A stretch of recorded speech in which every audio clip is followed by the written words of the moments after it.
Hello, everybody. It is Wednesday in Pittsburgh, Pennsylvania. My name is Adam Bittner, assistant sports editor for multimedia at the Pittsburgh Post-Gazette, joined for the Wednesday episode of the North Shore Drive podcast by none other than our Steelers insider, Christopher Carter.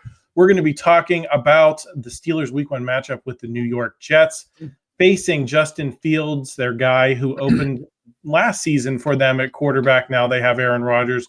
What challenges does Justin Field present on the other side, especially given the Steelers' struggles against the run and well-documented attempts in this offseason to address that? We're also going to talk about Cam Heyward still refusing to commit to Week 1. What are we making of that situation? We'll get Chris's thoughts on all that. Before we do, just want to thank our sponsor for this episode of the podcast. It's Edgar Snyder Associates.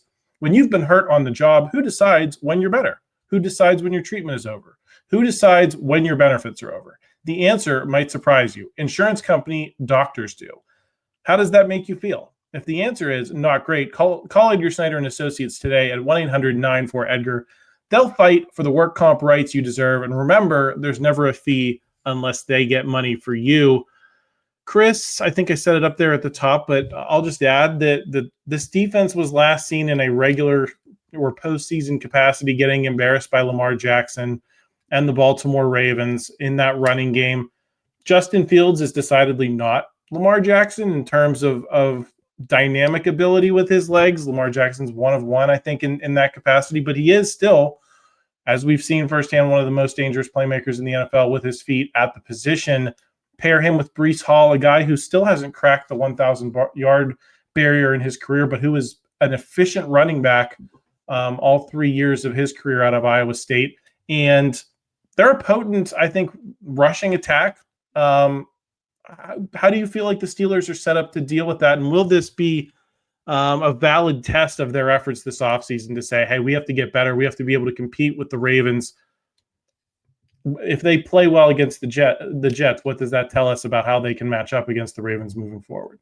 I mean, the Ravens are a different animal. I mean, Lamar Jackson and Derrick Henry are kind of like much better versions of Justin Fields and Breece Hall. But I'll also say the Ravens' offensive line is better than what I think the Jets' offensive line is. But the Jets' offensive line isn't nothing to sniff at either. They got 3 first-round picks in Olu Fashanu, Armin Membow, and Elijah Vera Tucker up there. They got Joe Tippmann, a second-round guy at center. They're going to be tough, and they're young, they're big, they're going to present a challenge.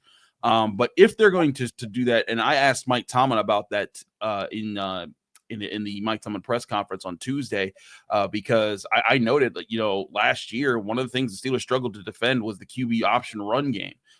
Lamar Jackson, even Daniel Jones had some success with it in the middle part of the season. And I noted it with a film study. I'm like, they might want to come back to this, but it became a big problem when Lamar Jackson just did it a lot in the playoffs. You best believe the Jets are going to come out and at least try it. And if they do, the Steelers have to be better there. Now, Mike Tomlin said they're much more equipped to handle it this year. And he said that's part of why they went and invested in the defensive line position, because part of the problem with the QB option is you need to keep your linebackers clean so that they can go out and read and attack the play. And now they need their defensive linemen to hold on to those double teams, keep themselves from getting pushed off the ball, and then allow their linebackers to zoom in behind them and be able to take down the runner, whoever has the football. And I think they are better suited for that this year, because I do think that even without Derrick Harmon, who's out for Week 1, I do think that they have guys like Yahya Black. I think Keanu Benton's better suited for that. It looks like he's going to be good and healthy to play this week. I think Dana Qualley is good for that. If they're able to do that with Cam Heyward, who I expect to play as well, and we'll get to more on him later, but I think that'll do a lot for what went wrong in the QB option defense and the run defense late last season. But it starts up front. It's why the Steelers got bigger up the front, and I think that we'll see the first impact of that. And if they do better against these guys, doesn't mean that they'll definitely do that against the Ravens, but it will be a good sign. Yeah, I think it's like a potential leading indicator. It doesn't guarantee you anything. You still have to go out and win on the field. We mentioned the Derrick Harmon injury. He's out for Week 1. Where specifically do you think he'll be most missed against this Jets attack? I think all these guys bring different things subtly to this defensive line.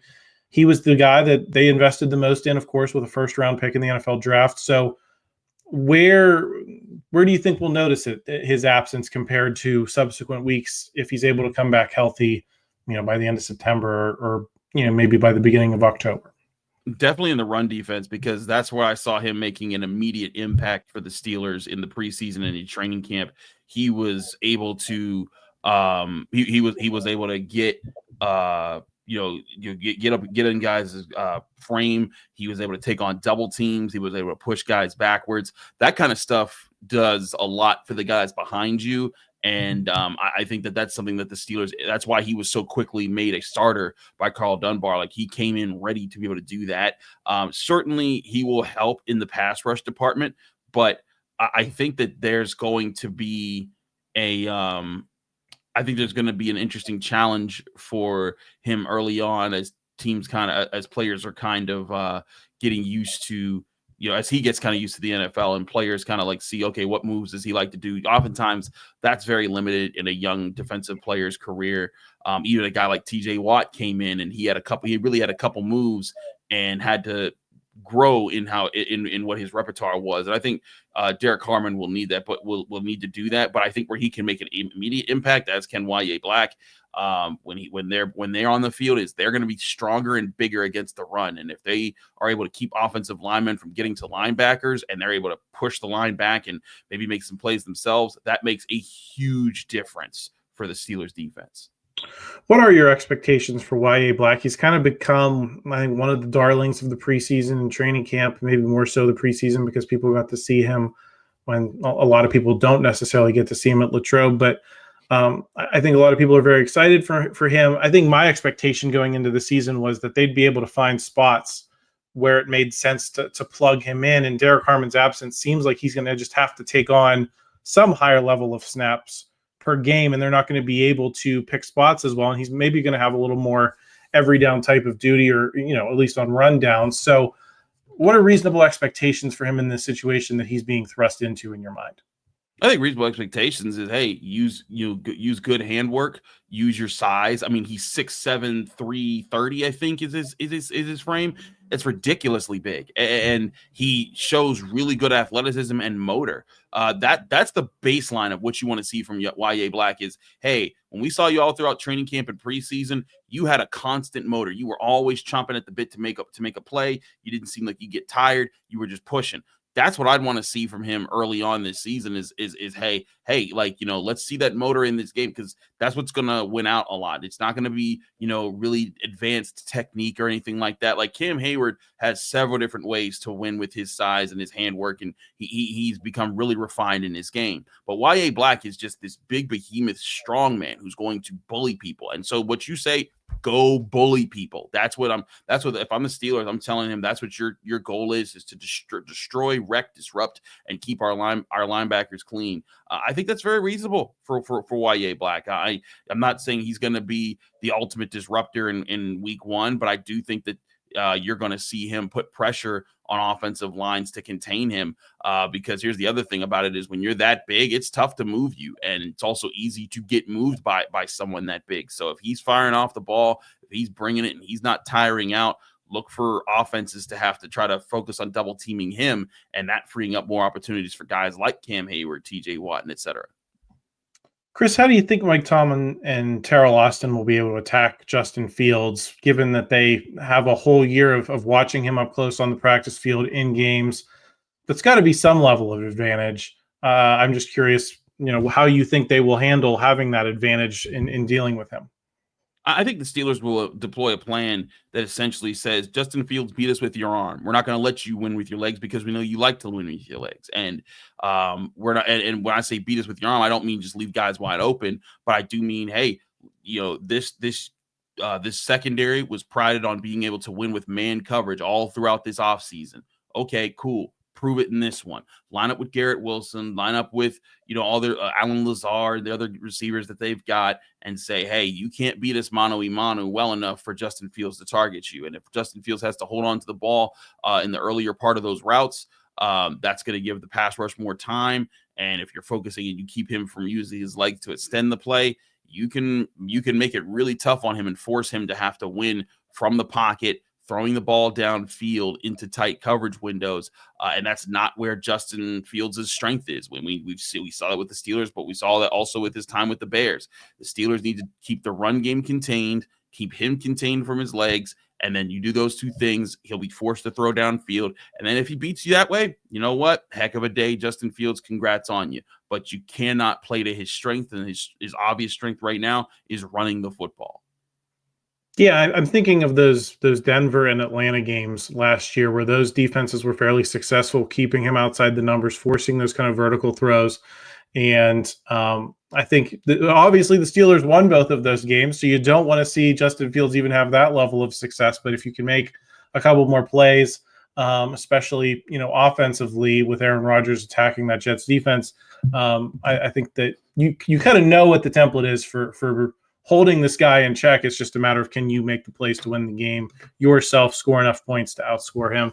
Chris, excited to see how that plays out this week. You and I are going to get into the Cam Heyward holdout conversation here on the other side. Stay tuned. We'll be right back.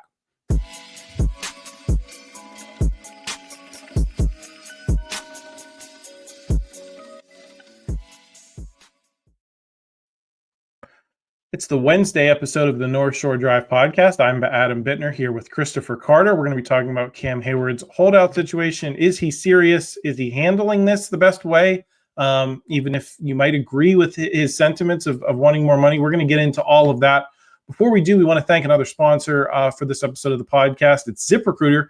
Are you tired of are you having trouble finding the right people to hire? Tired of sorting through endless resumes? Well, the future of hiring looks much brighter because ZipRecruiter's latest tools and features help speed up finding the right people for your roles so you can save valuable time. And now you can try ZipRecruiter for free at ZipRecruiter.com/audio. With ZipRecruiter's new advances, you can easily find and connect with qualified candidates in minutes. See a candidate you're really interested in? You can unlock their contact info instantly, use ZipRecruiter, and save time hiring. 4 out of 5 employers who post on ZipRecruiter get a quality candidate within the first day. And if you go to ZipRecruiter.com/audio right now, you can try it for free. Again, that's ZipRecruiter.com/audio. ZipRecruiter is the smartest way to hire. We also want to thank our friends at Savinas, Kane & Gallucci, Pittsburgh's mesothelioma and asbestos lawyers with over 85 years of experience. Call them now for a free consultation or visit sdklaw.com. Chris, Cam Heyward said on another podcast, because he's on his own podcast, he's on other people's podcasts a fair amount, he would not commit to playing week 1. He didn't say he wasn't going to play week 1. He just didn't say he definitely was. I guess my question for you is, what gives at this point? I'll never begrudge a guy, asking for more money, but why negotiate it in public like this? And does that not just ultimately hurt him more than anyone else in the process? Because we know what the fan backlash has been. I mean, I don't.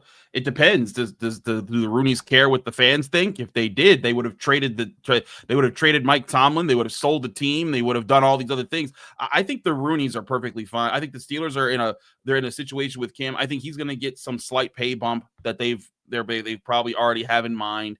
And this is going to go away, and he's going to play week 1. Here's the thing: Cam Heyward is not like throughout training camp, but people are like, oh, he's being so selfish. Every day that he was being called selfish, he was working with Derrick Harmon and Yahya Black, and he was showing them, hey, do this, do that, do this, do that. He was, while they were doing practice reps, like they would go to him and he'd be like, hey, let's win this one. And we all knew that even if this holdout was never even mentioned, the reason we didn't even know there was a holdout going on, despite him not practice, because we expected Cam Heyward to not practice throughout training camp because he's 36 years old. He's a 4-time first-team All-Pro. You don't need to see Cam Heyward. So I don't think this is as big as people have made it out to be. I think that people saw this and saw him make his statement, and I think it's fair for Cam Heyward to make his statement, because I think that if he hadn't made the statement that he would, people wouldn't realize this is the 22nd highest paid defensive tackle in football, and he is a first-team All-Pro defensive tackle, and not a fluke in doing so. It's the 4th time he's done it. Mean Joe Green only has 4 first-team All-Pros. So I think that Steelers fans took this way out of proportion. I don't think he's asking for Chris Jones money. I think he's saying, hey, can I just get inside the top 20? as far as top paid defensive tackles. And this whole notion that, he's doing this terribly, blah, blah, blah. I think that he's asking for a little bit more money, which is very reasonable for him to ask. When he took this deal in the first place, it was a pay cut from what he was making. Cam Heyward was always going to play week 1 this season, even though he's saying it on his podcast. That's just him positioning the same way he was positioning last year when he was sitting out OTAs. Then he showed up for the last day of OTAs, and then he was first team All-Pro Cam Heyward again. Let's just say, for the sake of argument, he doesn't play. Are the Steelers right back to square one in terms of what the conversation we were having earlier about stopping the run and all of that? Can they weather any length of time without him? I'm sure they can make do, but can they show any progress on those things that we were talking about earlier? But I'm getting the sense that it's not even worth asking that question because you think he's going to be in there. I think he's going to play. It's the same thing when people were saying, is TJ Watt going to not play this year? Because he was always getting that deal. We knew he was always getting that deal. The same thing with Aaron Rodgers. We basically knew, like, okay, guys, let's stop beating the horse that Aaron Rodgers isn't coming. We know that this is going to happen. It's just when it's going to happen. And when it did, we were like, okay, see, this is what we were saying. And it was the same thing with Cam Heyward last year. The same thing with TJ Watt the first time. There's certain players that I feel like, when you get a sense that that the deal is in, there's just got to be some things worked out in the background. That's what it is. It's very rare that the Steelers don't bring home this type of a deal. I mean, there's the historic one of Troy Polamalu literally signing his contract as he's walking onto the team plane for week 1 of whatever season it was that he was getting a renegotiated deal in that season. But in the hypothetical world where Cam Heyward does sit out, because also if he sits out, it puts him up to be liable for losing a lot of guaranteed money this year, and I don't think he does that either. But in the hypothetical world where Cam Heyward did sit out, yes, it would be a big problem, especially without Derrick Harmon right now, because he's out for week 1, and we don't know exactly when he'll be back yet. But if you were to take away 2 of the team's top defensive tackles, and this was a year where you expected the defensive tackle position to be good, it would put a lot of strain on Keanu Benton to be a very good player. I think he could be a good player this year. It would put a lot of strain on him to kind of be like, hey, be this upper tier defensive tackle already. When I think this year you wanted him to be like an above average guy, a consistently above average guy on the D line. And then you'd also then probably have to be asking Yahya Black to start. And right now you want him more of a rotational guy to be in there. So it would put a lot of strain on this group, certainly, if both Cam Heyward and Derrick Harmon were out. I don't think it's going to happen. I think that every sense that I get is that Cam Heyward's going to show up ready week 1. And Mike Tomlin even said when he was asked today, he said he was chomping at the bit to play. It'd be one thing if Cam Heyward was beefing with the team, if he wasn't showing up. He's already practicing. That's the other part of this. Like, he was already practicing, and he was first voted team captain. Cam Heyward's not practicing with the team and being team captain if he's actually going to be sitting out. I mean, he's taking first team reps in practices, and this isn't just once or twice. It's now been consistent since like the end of training camp. I get a real big sense that this is that the Steelers are probably going to come to some minor boost of pay. It's gonna he'll say, hey, that's all we asked for, thanks. And then week 1 Sunday will be here and they'll be good to go. Do you think he's somewhat trading on the backlash that making that kind of threat generates, specifically because Steelers fans have seen a guy like Le'Veon Bell call the Steelers bluff and sit out games? I think we know those 2 guys are very different guys. But do you think it's because Steelers fans saw that they get so upset when they hear this stuff? And because they get so upset that puts pressure on the team, even if Cam Heyward is the one that they're unhappy with and not the team itself? I think it's more so of a cultural sense of what happens whenever a player asks for money from a fan base.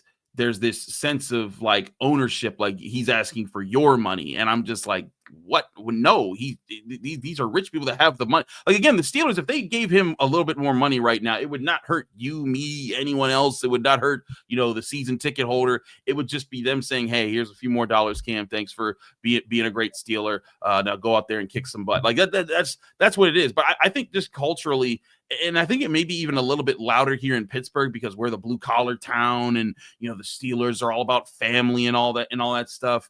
But like, but I see it in other fan bases too. There were some Cowboys fans that thought that Micah Parsons was asking for way too much. And, well, now he's with the Packers. And see, I think that's a big difference is look at how Jerry Jones handled Micah Parsons. He made that into a soap opera. He made that into a giant stinky mess where Micah Parsons was very open about like, you know what? Push the wrong buttons, buddy. Go ahead. And there were a whole lot of issues there. You don't see that with the Steelers. You'll see it most to be like, hey, I should get paid what I deserve to get paid. You'll see them hold in. You'll see them do things like that. But when push comes to shove, when it's their guys, they keep their guys I'd say 99 times out of 100. If they're their guys and they're in the middle of a contract negotiation, they're going to probably get that done. And I think that's another reason why the Steelers have bbeen looked at as a stable organization. They very rarely lose the guys they actually want to keep that are the superstars of their team. So I think that maybe it's because some people I don't think Le'Veon Bell as much because I remember when Mike Wallace was asking for money and people were like, oh, how dare he ask for money? And I'm like, the guy just had like 10 touchdowns and is like lighting up the NFL. Of course he wants to get paid. So I think sometimes it's just a bad culture and understanding of when players are asking for money, all they're asking for is to get paid what they're worth. I also think, Adam, a big part of this is people don't understand how salary cap works as far as percentages. People say, like, even Michael Parsons' deal, which is $47 million, or TJ Watt's deal, it's $41 million. You think, oh, you can't afford to pay non-quarterbacks that money. You can in today's NFL when the percentage of TJ Watt's current deal on a per-year basis is a lower percentage of the Steelers' salary cap now than it was when he signed his last deal. So, like, it's always relative to how much money the NFL is making, and right now the NFL is just printing money right now. So because the 17th game, all the TV the streaming deals that they're getting, it's just more and more money that the players have access to, and that teams get to allocate via the salary cap. So I think that from Cam Heyward to TJ Watt to everyone, these guys are going to get their money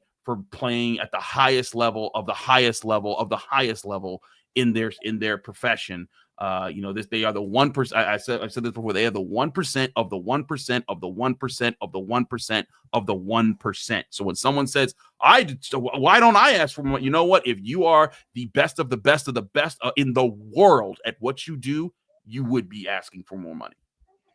Yeah, and I think part of the problem people have with it is what they view as a distraction that I bet you they don't view necessarily as a distraction in the locker room. It's not something I think that, like, Jaylen Warren's getting ready for the game. He's thinking about Cam Heyward's contract situation. People look at his impeccable reputation though, and again, I think that kind of works against him, that he is this generation of the Steelers, the definition of the consummate professional, the definition of a community guy. And it's almost like I think that works against him a little bit, Chris, because people have this higher expectation of him in terms of, what they view as leadership and commitment to the team and all that kind of stuff. And I hear that. I just think that people don't understand that, like, he's been leading this whole time. It's why he just got voted captain. And it's why other players are saying, hey, pay Cam Heyward. Like, we have no problem with that. Like, it would be different if, like, he was just not showing up at all. And players like, we don't know where Cam Heyward. Like, when Le'Veon Bell didn't show up, that was different. Because when he didn't show up, players like, we don't know where he is. Like, no one had any idea how that was going to go down. And then when he didn't show up for, like, the deadline of when he needed to show up for to count for the season or whatever, and the team was like, circuit. They were picking through his shoes and everything. Like, Cam Heyward exactly. Wouldn't let it happen. That's different. That is when it's a disaster, and then it is a distraction. And again, Le'Veon Bell created that himself. The Steelers offered him a pretty good deal that would have made him more money had he just taken it, then tried to sit out a year, then play for the Jets and waste his time. But yeah, as far as Cam Heyward, like, I don't think he's asking for anything crazy. I don't, and sure, he has this persona of he's Mr. Steeler, and he has been, and he's earned that. Like, this is the guy that carried Franco Harris's flag on the field days after he died when they were about to honor him at the Immaculate Reception and anniversary and hoist his jersey or retire his jersey officially. I think that's where That's where Cam Heyward, he's been that guy. So if he wasn't that guy, I wouldn't have seen, like, I'm telling you, I saw Derrick Harmon, like when he would finish a rep, he'd run up to Cam, and Cam would talk to him, tap him on the head, and then he'd go back in, and like he was always involved. And if he was actually really beefing with the team and really wasn't going to show up, I think he wouldn't have done any of that. He would have said, you know what, I'm gonna sit at home, I'm gonna work out on my own pace, I'm gonna use my own training facility, all that kind of stuff. Cam Heyward's not doing anything. He's practicing. He's being a leader already. I think that this is a very overblown situation by fans who just don't understand this process. Well, we will see how that resolves itself. If it's before week 1, if he plays, does he still, carry the concerns into the season, still ask for more money at that point? We will stay tuned for all that. Chris, thanks for joining me today. Everybody else, please subscribe to the channel if you haven't already. Make sure you're on board for everything we have coming your way here in week 1. Chris will be back on the podcast on Saturday. I'll be back with Jason Mackey on Thursday. We'll also have Chip Tam and Football with Brian Bacco coming your way. And, of course, the Steelers postgame show with myself and Paul Zeiss after the game on Sunday. So, again, make sure you're subscribed. Please like this video if you enjoyed it. Help us out in the YouTube algorithm. We always appreciate that. And otherwise, we will talk to you again real soon. Thank you for checking out this content from Post-Gazette Sports. If you watch this video on YouTube, please like the video and subscribe to our channel. For all of the sports coverage the Post-Gazette has to offer, visit post-gazette.com.